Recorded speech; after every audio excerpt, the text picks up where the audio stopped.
Perhaps the history of humanity doesn't begin where we were taught. In schools, textbooks, and universities worldwide, there's a narrative we all know by heart. Humankind evolved slowly over millions of years, went through various phases, gradually learned to control fire, hunt, cultivate food, and then finally, after a gradual and linear process, built the first civilizations. That's the official story. That's the version we've been taught since childhood. But what if this narrative were incomplete?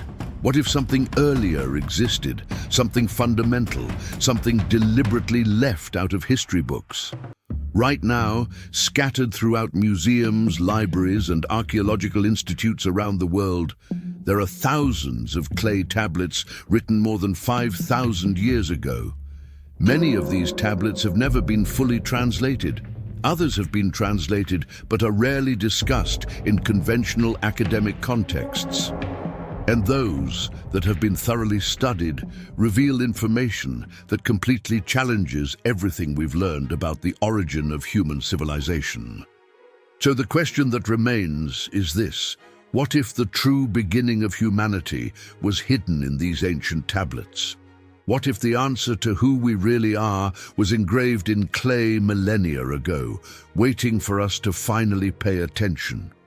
If you enjoy mysteries that official history avoids discussing, leave a like now, because what you're about to discover will completely change the way you see humanity's past. The story we are told is perfectly linear and comforting. First came the nomadic hunter-gatherers wandering the African savannas. Then, about 10,000 years ago, some groups began experimenting with agriculture. They planted the first seeds. They domesticated the first animals.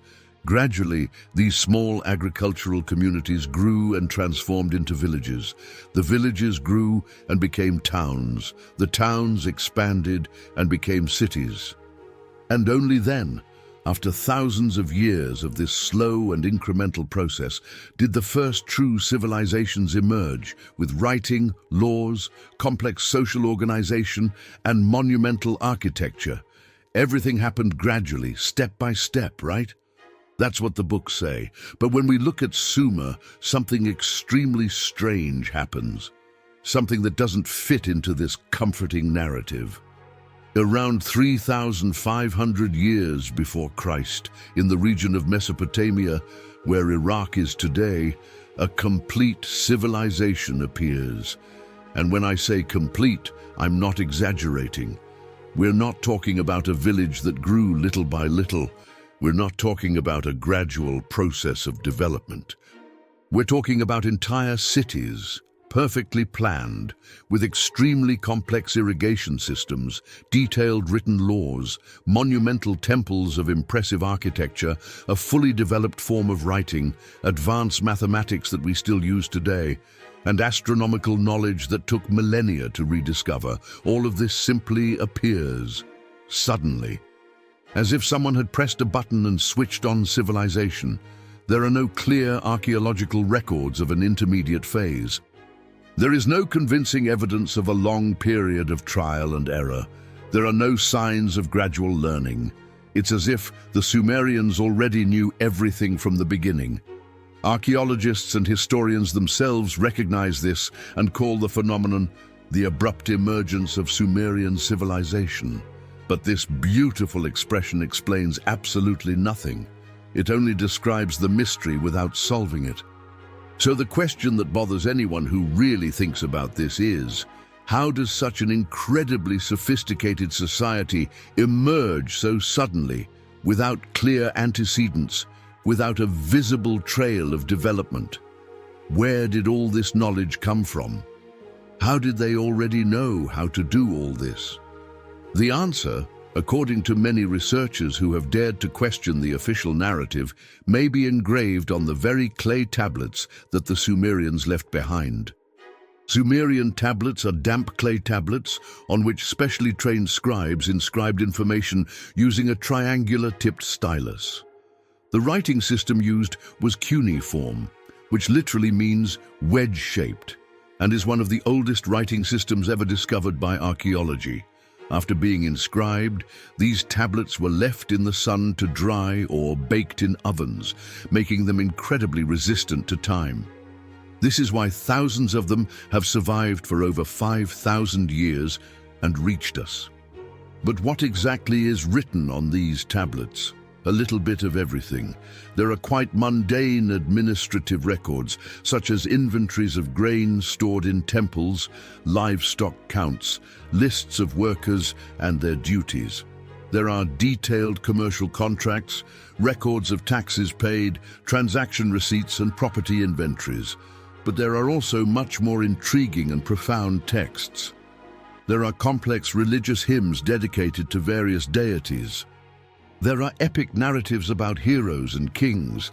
There are detailed descriptions of rituals and ceremonies. There are wisdom texts and proverbs. And most fascinating of all, there are the so-called royal lists, which record entire dynasties of rulers, and the creation narratives, which describe the origin of the world and humanity. These texts were not considered by the Sumerians as mere fantasy literature. According to the scribes themselves, who copied and recopied them generation after generation, they were legitimate historical records. They were preserved memories of the real past. They were the truth about origins. And here is the crucial detail that most people don't know. There are literally thousands of tablets that have not yet been fully translated or studied in depth. They are catalogued in museums, yes. They are kept in suitable conditions, yes, but they have not been analyzed. They have not been widely disseminated. They have not been discussed in the academic mainstream. Why? Is it a lack of resources to hire specialists in ancient languages? Is it a lack of genuine interest? Or is the content of these tablets simply too uncomfortable for the comfortable narrative we have constructed about ourselves and our history? Let's talk about mathematics for a moment.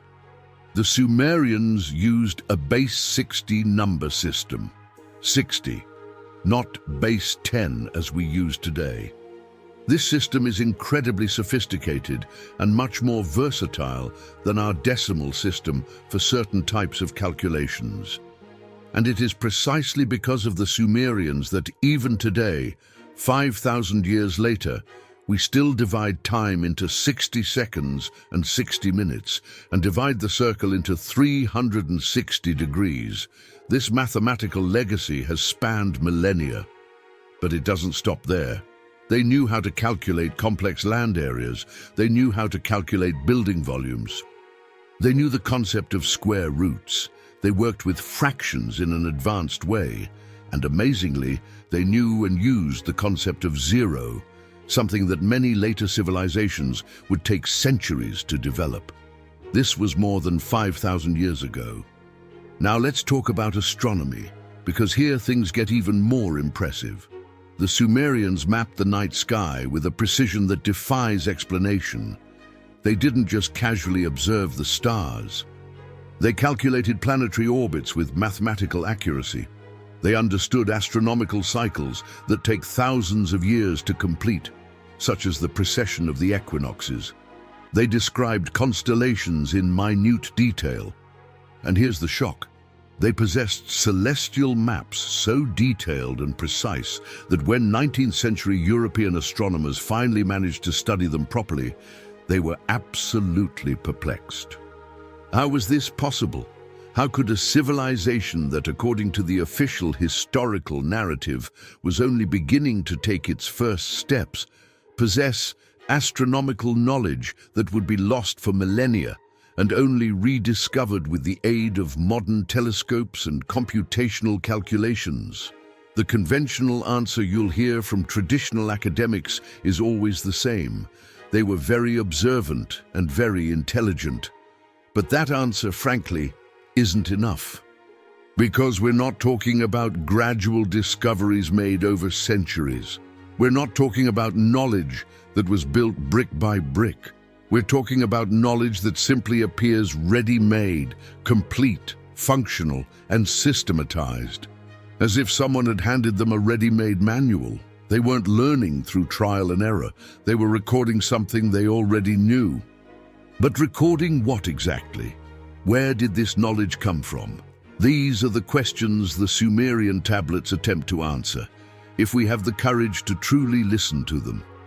Now think of clay tablets not as simple pieces of clay with ancient scribbles, but as a sophisticated information storage system, an ancient database.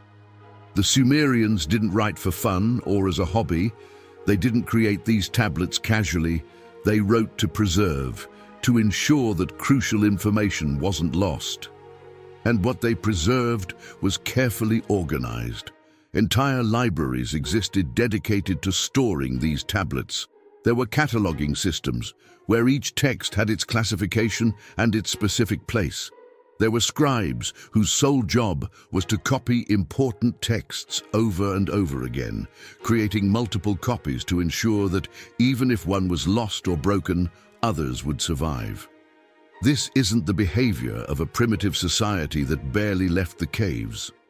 This is the behavior of an extremely advanced civilization that perfectly understands the value of information, that understands that knowledge can be lost if it is not carefully preserved, that has a real fear of oblivion, that knows, perhaps from its own experience, what it means to lose everything.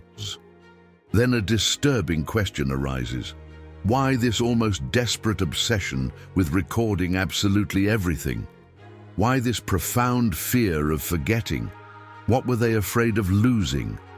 One of the most intriguing theories proposed by researchers studying these tablets is that the Sumerians were not creating new knowledge from scratch. They were, in fact, recovering much older knowledge that had been lost at some catastrophic point in the past. Knowledge from a previous era. Knowledge that desperately needed to be preserved before it disappeared again, this time forever. The tablets in this interpretation would not be the beginning of human writing. They would be the continuation, the recovery, the attempt to reconstruct something that already existed before, a memory inherited from unimaginably ancient times, a bridge between a forgotten past and the future. A desperate attempt to ensure that humanity did not forget, for the second or third time, where it really came from and who it really is. Now we come to the most controversial part of all, and it is absolutely crucial to make something very clear before proceeding. What I will present here is not my personal opinion nor a modern theory invented by science fiction writers. It is exactly what is written on the Sumerian tablets themselves, in the original texts, translated by linguists specializing in Akkadian and Sumerian. The Sumerian texts speak extensively of beings called Anunnaki. According to the records left by the scribes, these beings came from the sky. And here is the important detail. They were not described as abstract, ethereal, mystical, distant, and incomprehensible gods. They were described with specific physical characteristics. They ate and drank like physical beings. They made decisions, argued among themselves, entered into conflicts, formed alliances. They had hierarchy, leaders, followers. They married, had children. They were, in many respects, described as extraordinarily similar to us, only much more powerful and with far superior knowledge. And more importantly for our discussion, they taught. According to the texts, they taught humanity to practice agriculture systematically. They taught how to build cities with urban planning. They transmitted the first written laws. They taught the writing system. They transmitted mathematical knowledge. They taught astronomy and how to observe the heavens. The Sumerian texts state this in an absolutely direct and literal way. There is no ambiguity in the language. It doesn't seem to be poetic metaphor. It doesn't seem to be religious symbolism. It is a clear historical narrative from the point of view of the scribes themselves who lived in those times or who recorded memories transmitted from generation to generation. Now, obviously, you can interpret this information in many different ways. You can say that they are myths created to explain natural phenomena that they did not understand. You can argue that they are symbolic representations of personified forces of nature. You can classify everything as ancient religious literature without factual basis. These are perfectly valid interpretations and defended by many academics. But there is also another possibility, a possibility that deeply troubles many people. What if the Sumerians were trying to describe something that actually happened, something they actually experienced, or something that was transmitted to them as real historical memory, but using the limited language available to them at that time? And here is the detail that makes everything even more intriguing. These narratives about beings who came from the sky and taught humanity are by no means exclusive to Sumeria. The Book of Enoch, preserved in the Ethiopian tradition and considered sacred by the Ethiopian Orthodox Church, speaks extensively about the Watchers, beings who descended to earth and taught humans various arts and sciences. Ancient Hindu texts such as the Mahabharata and the Vedas speak of Vimanas, which are described as flying machines piloted by divine beings. Ancient Egyptian texts speak of gods who came from the stars and brought knowledge and civilization. Mayan texts speak of masters who descended from the heavens and taught agriculture, astronomy, and writing. All these cultures, separated by thousands of kilometers and centuries or even millennia of time, tell surprisingly similar versions of the same basic story. Is it all just a coincidence, or are we facing a shared memory of humanity, a deep recollection of something that actually happened in a past too distant for us to conceive? Let's get straight to the most shocking point of all. According to the Sumerian tablets, especially the texts known as Enuma Elish and Atrahasis, the Anunnaki created humanity. And we're not talking about a mystical, ethereal, incomprehensible creation. The texts describe a process, they describe stages, they describe a methodology. According to these ancient narratives, the Anunnaki took something that already existed on Earth, a primitive life form that was already here, and mixed this matter with something of themselves, with their own essence, with their own blood, according to the texts. The Sumerian term used is Lulu, which literally means primitive worker, or mixed man. Humanity, according to this narrative, was created with a specific purpose: to work, to cultivate the land, to build, to serve. This is explicitly written on the tablets. It's not interpretation, it's a direct translation of the cuneiform text. And here's what really shocks you when you stop to think about it. This Sumerian narrative is eerily similar to the biblical Genesis account, but with crucial details that have been removed or simplified in the version that has reached us. In the book of Genesis, God creates man from the dust of the earth, from clay, and breathes into his nostrils the breath of life. In the Sumerian tablets, written 1,000 years before the oldest biblical text we know of, the Anunnaki mix clay with their own divine blood and create the first human being through this mixing process. In Genesis, God says a strange and often ignored phrase, "Let us make man in our image, after our likeness." Let us make, plural, not "I will make" in the singular. Let us make in the plural. Who is this "we" to whom God refers? Traditional theologians try to explain this in various ways, speaking of plural majesty or reference to the Trinity, but these explanations have always seemed forced. In the Sumerian tablets, however, this question has a clear and direct answer.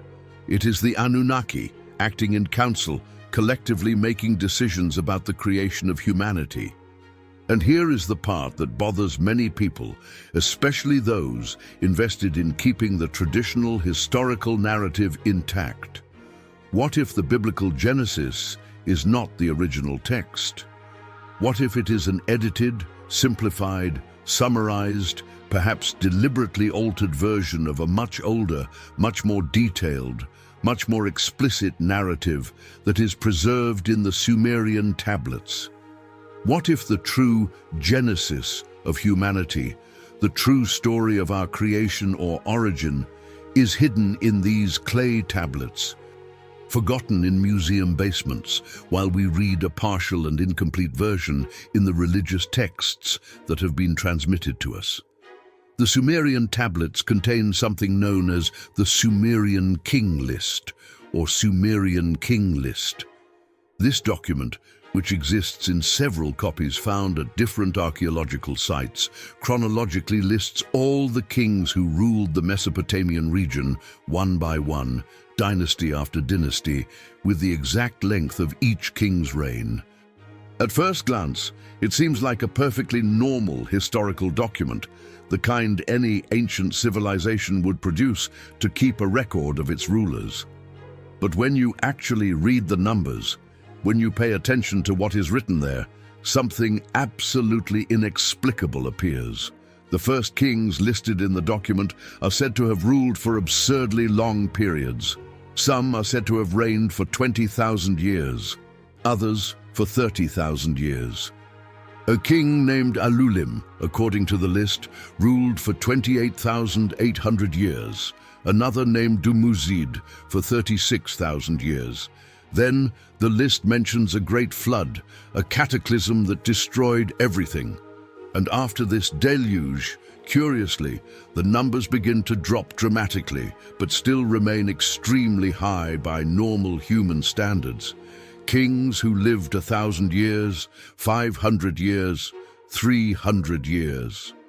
And only much later, several dynasties ahead, do the reigns finally begin to have normal durations that make biological sense of a few decades each.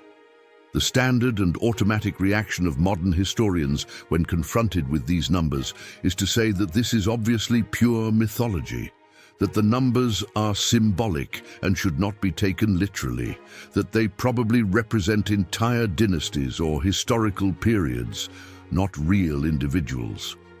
That it is absurd to imagine that someone lived thousands of years, and yes, from a modern biological point of view, all this makes perfect sense.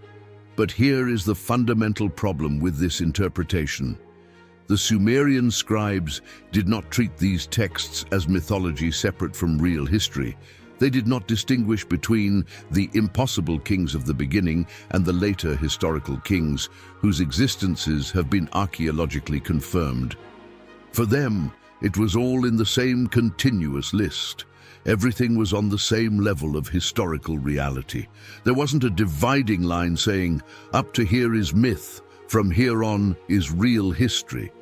Everything was treated as equally truthful, as a factual record of the past. Then the uncomfortable question arises, why do we so easily dismiss these records? Why do we automatically assume that the scribes were lying or fantasizing or using symbolism instead of considering the possibility that they were recording something they truly believed had happened?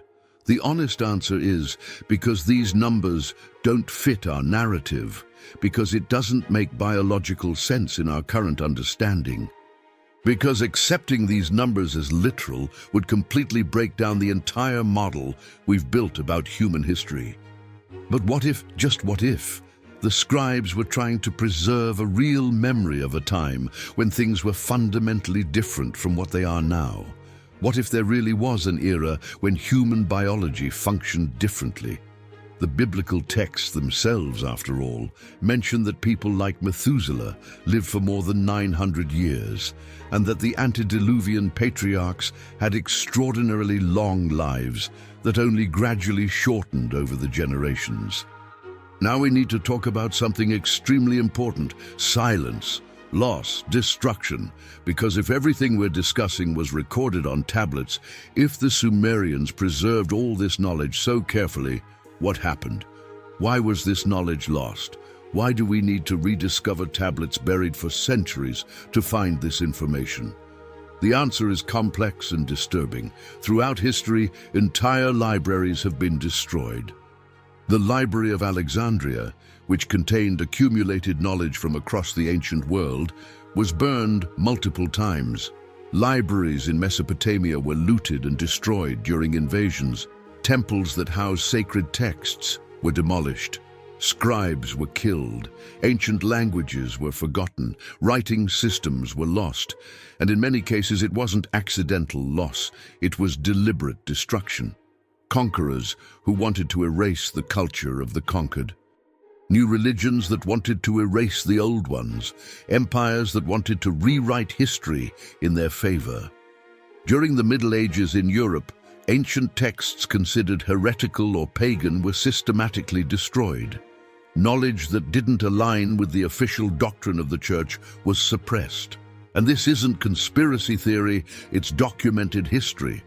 But here's something fascinating. Some of this ancient knowledge survived. Not in the obvious way, not in the obvious places, but preserved in Eastern manuscripts that the West ignored for centuries. In Ethiopia, texts like the Book of Enoch were preserved as sacred scripture when they were banned and destroyed elsewhere. In remote monasteries of the Middle East, copies of ancient texts survived. In carefully maintained oral traditions, stories were passed down from generation to generation. The knowledge didn't die completely. It was fragmented, scattered, hidden, but not totally erased. And now, finally, we are beginning to piece the fragments back together. We are beginning to realize that stories we thought were completely separate are, in fact, different versions of the same ancient narrative. So here's the question you need to ask yourself. Was this knowledge simply lost over the centuries by historical accident? Or was it actively hidden, suppressed, removed from the public narrative because it was too inconvenient, too disturbing, too challenging to establish power and belief structures? Do you think this knowledge was lost or hidden? Share your opinion, because this is a discussion we need to have openly. So let's connect all the dots now. Let's piece together this impossible puzzle. We have Sumeria, a civilization that suddenly emerges with advanced knowledge that shouldn't have existed at that point in history. We have tablets describing beings who came from the sky and taught humanity. We have the Ethiopian Bible, which preserved texts like the Book of Enoch, speaking of the watchers who descended and shared forbidden knowledge. We have Hindu texts about Vimanas and divine beings. We have Egyptian accounts of star gods. We have Mayan narratives about celestial masters. We have lists of kings with impossible lives. We have detailed descriptions of the creation of humanity as a physical, not mystical act. We have complex mathematical systems emerging ready-made. We have precise star maps made without telescopes. We have astronomical knowledge that would take millennia to rediscover. Each piece individually can be discarded, explained, rationalized. But when you put them all together, when you look at the complete pattern, something much larger emerges. An image that strongly suggests that the history of humanity as taught to us is fundamentally incomplete.